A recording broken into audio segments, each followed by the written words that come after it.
দাদা আপনি কেন কিসের জন্য প্রেস মিট ডেকেছেন? আমি ललित जयसवाल एडवोकेट जजपुर और खड़गपुर कोर्टे प्रैक्टिस करे हाईकोर्टे प्रैक्टिस करी। আমি আজকে বাধ্য হলাম প্রেস মিটটা ডাকার জন্য। কয়েকদিন আগে ভীমবাবু বলে একটা লোকাল বামপন্থী নেতা আছে, ওর উপর মহিলারা কিছু আক্রমণ করেছিল, সেটা ব্যাপার আলাদা আছে, ওর সঙ্গে আমার কোনো ব্যাপার নেই। উনি কালকে বা বিভিন্ন চ্যানেল, ইলেকট্রনিক মিডিয়া থেকে, পেপার মিডিয়া থেকে, ফেসবুক সব জায়গায় উনি বলছেন যে আমি কি জালি অ্যাডভোকেট। আমার ল সার্টিফিকেটে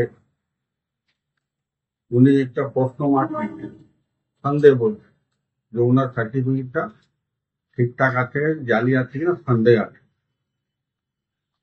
আর বলছে সেই সময় আমি ওর যে ঘটনা আরম্ভ হয়েছে মারা, তার আগে আমি পালিয়ে গেছি। হাইদা বাজারে প্রায় 150 থেকে 200 দোকান, আপনারা গিয়ে দোকানদার থেকে ইন্টারভিউ নিতে পারবেন, জিজ্ঞাসা করতে পারবেন সেই ঘটনাতে আমি ছিলাম না। বেবি কোলের সঙ্গে ভীমবাবুর আমি যতটুকু নলেজ আছে একটা ব্যক্তিগত ঝামেলা আছে। এইটা মনে হচ্ছে না যে টিএমসি পার্টি আর সিপিএম পার্টি বামপন্থী পার্টির মধ্যে ঝামেলা চলছে। হ্যাঁ, আমি বেবি কোলি হয়ে বেল পিটিশন ফাইল করেছি, এন্টিসিপেটরি বেল, বিফোর সেশন জাজ পশ্চিম মেদিনীপুর। আমিও অ্যাজ অ্যান অ্যাডভোকেট, যে ও শুনেছে যে আমি ওর হয়ে বেল ফাইল করেছি, ও এমনি তো মার খেয়ে ওর মানসিক সন্তুলনটা হারিয়ে ফেলেছে। আজে বাজে কথা বলছে, বেল আইনে কথা বলছে, কখন রেশমি মেটালিক এগনেস্টে কথা বলছে, কখন পুলিশের এগনেস্টে কথা বলছে। এবার আমার এগনেস্টে বলছে, একবার ললিত আগরওয়াল বলছে, একবার ললিত জয়সওয়াল বলছে যে সে সময় একটা জালি অ্যাডভোকেট। তো ওনাকে তো প্রমাণ করতে হবে জালি অ্যাডভোকেট কিনা। তাই জন্য আমি সোমবার কোর্টে ওর এগনেস্টে মানহানি মামলা করছি এবং পুলিশের বিভিন্ন আমলে জানাবো তার এগনেস্টে একটা ইনফরমেশন এগেন্সি সেকশনে ক্রিমিনাল এবং সিভিল কেস আমি উইথ। আরেক ব্যাপার বলি, ভীমবাবুর আর একটা ডায়াবেটি আমার সঙ্গে আছে, সেটা আপনাদের কাছে আমি স্পষ্ট করে দিতে চাই। প্রথম কথা, যখন সিপিএম এখানে রুলিং পার্টি ছিলেন তখন উনি একটা সিকিউরিটি পেয়েছিলেন, পুলিশ সিকিউরিটি। স্টেট সিকিউরিটির নাম ছিল প্রদীপ মাদ্রাসি। সিকিউরিটির নাম ছিল প্রদীপ মাদ্রাসি। ওর সঙ্গে ঘুরতে রিভলভার নিয়ে ও বিভিন্ন লোককে চমকাচ্ছে সিকিউরিটিকে দিয়ে। আমার একটা খুব কাছের লোক ছিল বিপ্লব সেন গুপ্ত, তাকে নাইডু বিল্ডিং গলিতে সে সিকিউরিটি থাপার মেরেছে। আমি এসপি কে কমপ্লেন করেছি এবং ওর সিকিউরিটিটা আমি আমার জন্য উইথড্র হয়েছি। একটা গ্রাজুয়েট আছে। দুটি ব্যাপার আছে, ভীমবাবু আমার কাছে অনেকবার আসে, আমার বাড়িতে আসে, চেম্বারে আসে, চা খান, বসে কথা বলে, রাস্তায় কথা বলে। কিন্তু আমি যেটা কেসের জন্য এঙ্গেজ আছি, আমার on behalf of my client, তার এগনেস্ট পার্টিকে আমার কাছে নিয়ে আসে। তার উদাহরণ আমি আপনাকে দিচ্ছি, বলে যে এই কেসটা তুমি দফা রফা করে দেবো। তো আমি আমার ক্লায়েন্টের কাছে টাকা নিয়েছি ওর পক্ষে লড়ার জন্য। আমি বিরোধী পক্ষের জন্য কেন আমি ওকে সেটেলমেন্ট করি? ভগবানপুরে রাজেশ শর্মা বলে একটা গ্রিল দোকান আছে আর টিন সেট তৈরি করে, ও একটা আঞ্জান জানা বলে লোক সে পাশে থাকে, তার বাড়িতে কিছু কাজ ফাজ করেছিল রাজেশ জানা। একটা ওর কাছে ব্ল্যাঙ্ক চেক নিয়েছিল ধার দেওয়া পাওয়া। ওই চেক পেমেন্ট হয়েছে কিনা ও কি জানি না। রাজেশ জানা ওই চেক বাউন্সের কেস করে খড়গপুর কোর্টে। ওর এগনেস্ট পার্টি অঞ্জন জানা আমার কাছে আসে, আমি অঞ্জন জানা বেল করেছি। তারপরেও কেস এখন ম্যাটার পেন্ডিং আছে সাব ডিভিশন রেল কোর্টে খড়গপুর। ও রাজেশ শর্মাকে আমার কাছে নিয়ে আসছে ভীম আমার বাড়িতে, বলছে এর 80,000 টাকা পাবে, চেক দিয়েছে, কেস হয়েছে, এটা রাফা দফা করবো। আমি বললাম দেখো, আমি আমার ক্লায়েন্টকে ছেড়ে কথা বলবো না, আমার ক্লায়েন্ট যদি কম্প্রোমাইজ করতে রাজি আছে তখন আমি কম্প্রোমাইজ করবো। আপনার কথা শুনে আমি এই কেসটা শুধু করতে পারবো। আমি আমার ক্লায়েন্টকে ডাকলাম অঞ্জন জানাকে।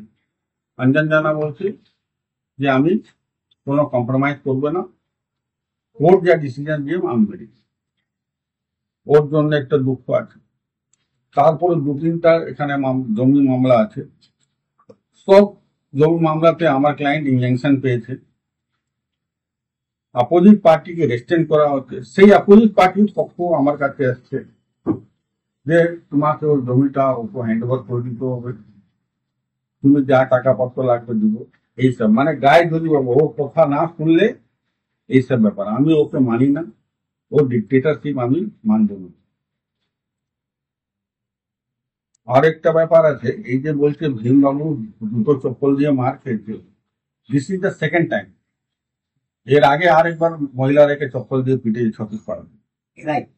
হ্যাঁ, এর আগে যখন সিপিএম আমল ছিল, এর আগে 5টা 6টা মহিলা মিলে ওকে চপ্পল দুটো বাড়ি দিয়ে মেরেছিল।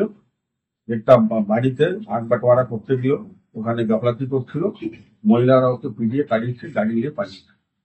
ওর বাড়ির লোক এখানে আছে। তো এইসব যে আগে ও সিপিএম এ জামায়াতে টেবিল চাপিয়ে কথা বলতো, থানাতে দাদাগিরি করতো, এখন টিএমসি সরকার যখন থেকে আসছে ও দাদাগিরি থানাতে বন্ধ করে দিচ্ছে। এ নিয়ে ও বেশি মাথা পেতে।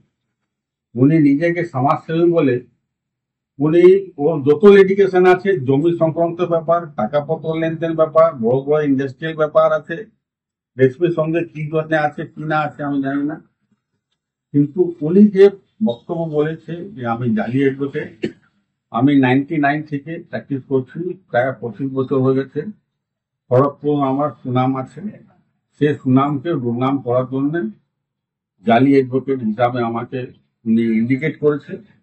এই জন্য আমি আইনগত ব্যবস্থা করবো, ওর এগেন্সটে মানহানি করবো, সিভিল এবং ক্রিমিনাল কেস দুটাই করবো। এই যে অভিযোগ আপনি আজকে করছেন, এর আগেও তো যখন আপনি বলছেন কি আপনার কাছে এসেছিল বহুবার, তখন আপনি সাংবাদিক বৈঠক কি কোনো জায়গায় অভিযোগ জানিয়েছেন? না, তখন ক্যাজুয়ালি আমাকে বলে, তখন জালি অ্যাডভোকেট বলিনি না। না না, এই যে অন্যদের ব্যাপারে যে আপনার কাছে সেটেল করার জন্য সেই সময় আপনি অভিযোগ জানাননি কোনো জায়গায়? না, আজকে বলছেন অভিযোগ ওই গ্রাজে বলছে, তার কথা আমি মানি না। সে নিজেকে নিয়ে এসে নিজে ইনফ্লুয়েন্স খাটিয়ে আমার এগেনস্ট পার্টি ক্লায়েন্টকে বলবে সাপোর্ট করো, সেটা আমি করিনি। সেটা আপনাকে নাম উদাহরণ সব দিয়ে দিচ্ছি, ওদের ফোন নম্বর দিয়ে দেবো, আপনারা গিয়ে ওনার কাছে জিজ্ঞাসা করতে পারেন ওনারা ভীমবাবুর কাছে কিরকম কথা নেই। কোর্টে কেস চলছে, ইনি বলছে আমি ফেসলা করব, নাম বলে দিলাম, দরকার হলে ফোন নম্বর দিব, সবাই দিব। এই ভীম সিপিএম আমলে থানাতে বসে আজকে পুলিশকে গালাগালি করতে, খারাপ শব্দ বলতে, এই ভীম থানাতে বসে এগনেস্ট পার্টি যে লোক আছে তাকে চোখের সামনে প্রেজেন্ট হয়ে পুলিশকে দিয়ে মার খাওয়াতে। এই আমান বিয়ের বার খারিদাতে আছে, এখানে কয়েকটা গুন্ডা রাত্রি 2টা 3টা পর্যন্ত ওখানে বসে মাল খাচ্ছে। সেই প্রতিবাদ যখন কামাল কুন্ডু তার ছেলেবেলে করেছিল, তার এগেনস্টে একটা কেস নন অ্যাভেলেবল কেস করে কামাল কুন্ডুকে অ্যারেস্ট করে, তারপরে বিষ্ণু অধিকারী বলে একটা ছেলেকে নিজের চোখের সামনে বসে ও প্রায় গায়ে হাত পুরো হাড় ফাড় ভেঙে দিয়েছিল পুলিশকে। তখন পুলিশ ঠিক ছিল।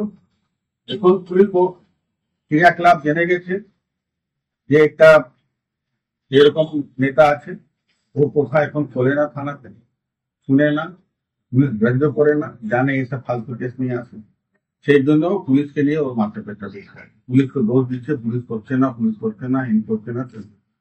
দুই পক্ষ কেস হয়েছে, ভীমের এগনেস্টে কেস হয়েছে, ভীম কোলের এগনেস্টে কেস হয়েছে। যদি অ্যারেস্ট হবে তো দুজন অ্যারেস্ট করবে, না হলে কেউ অ্যারেস্ট হবে না। এখন তদন্ত চলছে, ডেইলি জিজ্ঞাসাবাদ চলছে, police under investigation, the case is under investigation. কেসটা ইনভেস্টিগেশন কমপ্লিট হোক, পুলিশ কি লেবে অ্যারেস্ট করবে না করবে তা পুলিশ ডিপার্টমেন্টের ব্যাপারে। এখন তো অনেক অন্যায় হবে, চাচাকে পাম্প দিয়ে একটা সাইকেল দোকানরা মেরেছিল, ভীম কতটুকু মাইক নিয়ে প্রতিবাদ করছে।